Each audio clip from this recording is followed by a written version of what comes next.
হে everyone, সবাই কেমন আছো? আশা করি সবাই ভালো আছো। শুরু করছি বৃষ্টি ভেজা সকালবেলা দিয়ে।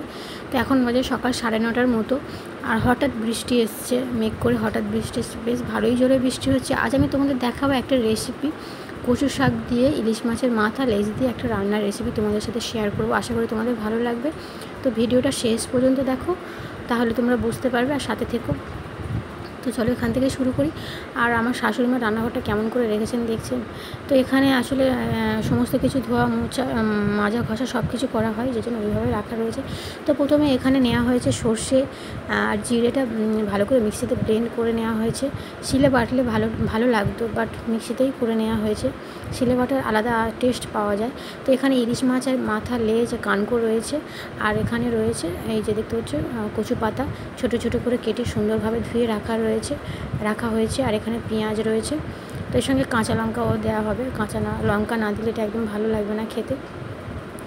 আর দুপুরে রান্নার জন্য নেওয়া হয়েছে কিছু ঝিঙে, আর এখানে রয়েছে ঝিঙে, আলু আর সজনে ডাঁটা, আর এখানে রয়েছে আদা রসুন পেস্ট করা।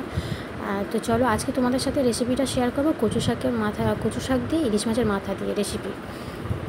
ভিডিওটা শেষ পর্যন্ত দেখো, না টেনে। আশা করি তোমাদের ভালো লাগবে। আর যারা আমার চ্যানেলে নতুন, তারা অবশ্যই চ্যানেলটিকে সাবস্ক্রাইব করে রাখো, যাতে করে ভিডিও ছাড়ার সাথে সাথে তোমরা নোটিফিকেশান পেয়ে যাও।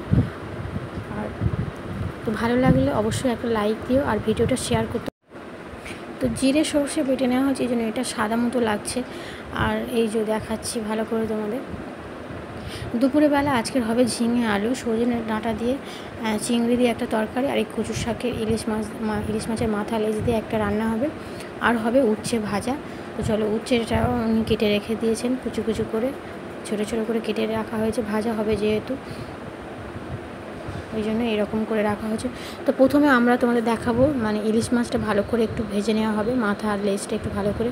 তো সেজন্য একটু নুন পরিমাণ মতো দেওয়া হচ্ছে, এর সঙ্গে একটু হলুদ গুঁড়ো অ্যাড করা হবে, দিয়ে তারপরে এটাকে ভেজে নেওয়া হবে আস্তে আস্তে অল্প আঁচে পরিমাণ মতো, কারণ এখানে অল্পই রয়েছে, যে জন্য একটু এর সঙ্গে আমরা একটু ঝালের গুঁড়ো অ্যাড করেছি, তোমরা চাইলে নাও অ্যাড করতে পারো। তো তারপরে কড়াটা বসিয়ে তেল একটু দেওয়া হয়েছে পরিমাণ মতো। তেলটা একদম গরম হয়ে গেলে তাতে একটু আমরা কালা জিরে দিয়ে দিচ্ছি। তারপরে একটা একটা করে মাছ আমরা এইভাবে দিয়ে দিলাম, ভালো করে ভেজে নেওয়া হবে মাছটা। প্রথমে বলে রাখি যে মাছ ভাজার সময় তেলের মধ্যে যে কালা জিরে দেওয়া হয়েছে, তোমরা চাইলে এটা পরে অ্যাড করতে পারো। তো আমাদের যেহেতু এই কড়ার মধ্যেই রান্না করে নেওয়া হবে, মানে কচু শাকটা রান্না হবে, সেই জন্যই দেওয়া, পরে দিলেও হবে, অসুবিধা নেই।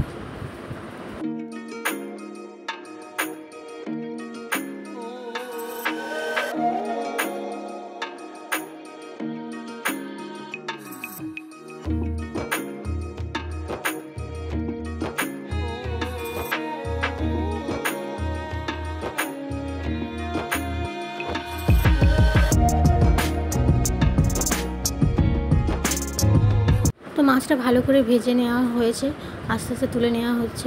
তারপরে কড়ার মধ্যে একটু পরিমাণ মতো আবার তেল দেওয়া হলো, তার সঙ্গে দেওয়া হচ্ছে পেঁয়াজ, পরিমাণ মতো পেঁয়াজ দেওয়া হচ্ছে। এই কুচি ছোটো ছোটো করে কাটা রাখা লঙ্কা দেওয়া হচ্ছে পরিমাণ মতো, দিয়ে এটাকে ভালো করে একটু নাড়াচাড়া করে, মানে হালকা কালার যখন এসে যাবে, এর মধ্যে সমস্ত মশলা অ্যাড করা হবে। এর আগে আমি একটা কচু শাকের ভিডিও তোমাদের সাথে শেয়ার করেছিলাম, সেটা আমার মা সেটা বানিয়েছিলেন। তো সেটা তোমাদের সঙ্গে শেয়ার করেছিলাম। এটা শাশুড়ি মা বানাচ্ছেন। তো এখানে দেখতে পাচ্ছ হলুদ গুঁড়ো দেওয়া হচ্ছে পরিমাণ মতো, তারপরে হালকা লঙ্কার গুঁড়ো দেওয়া হচ্ছে। উনি একটু আদা রসুনও পেস্ট ব্যবহার করছেন, তোমরা চাইলে নাও দিতে পারো। এই সর্ষে আর জিরে বেটে রাখা যেটা ছিল, সেটা একটু পরিমাণ মতো দেওয়া হয়েছে, দিয়ে ভালো করে মশলাটাকে কষিয়ে নেওয়া হবে। উনি এইভাবে, তারপরে জিরে সর্ষে বাটার যে একটু মতো ছিল, ওটাতে একটু জল ঢেলে একটু মতো করে নেওয়া হয়েছে, দিয়ে তারপর উনি এই ঝোল ফুটিয়ে রান্না করবেন। আসলে প্রত্যেকের রান্নার স্টাইল আলাদা।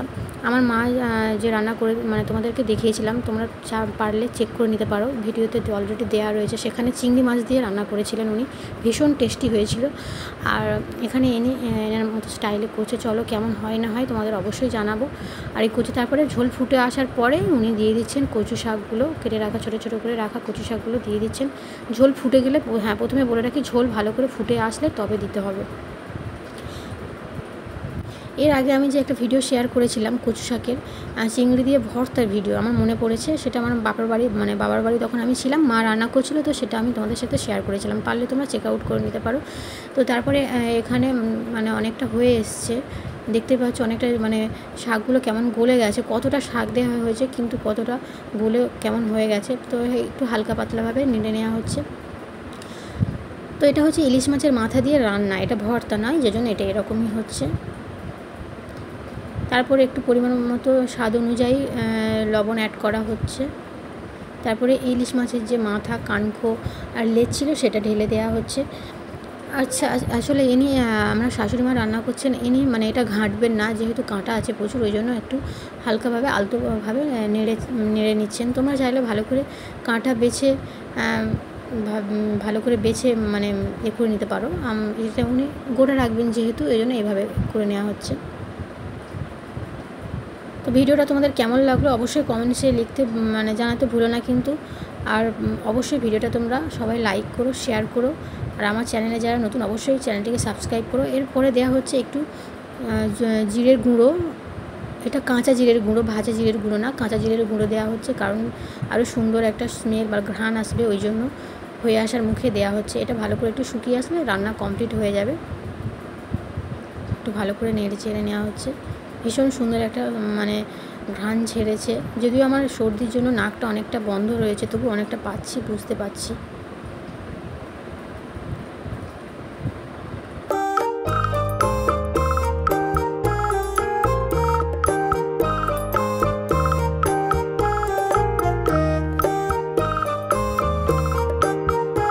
একদম শুকনো হয়ে এসে দেখতে পাচ্ছ ঝোল ফুটে, তারপরে এনি ভাজা জিরে মরিচের গুঁড়িয়ে রাখা সেই মশলা দিয়ে দিয়েছেন আরও সুন্দর টেস্ট আনার জন্য। দেখতে পাচ্ছ কতটা গ্রেভি লাগছে।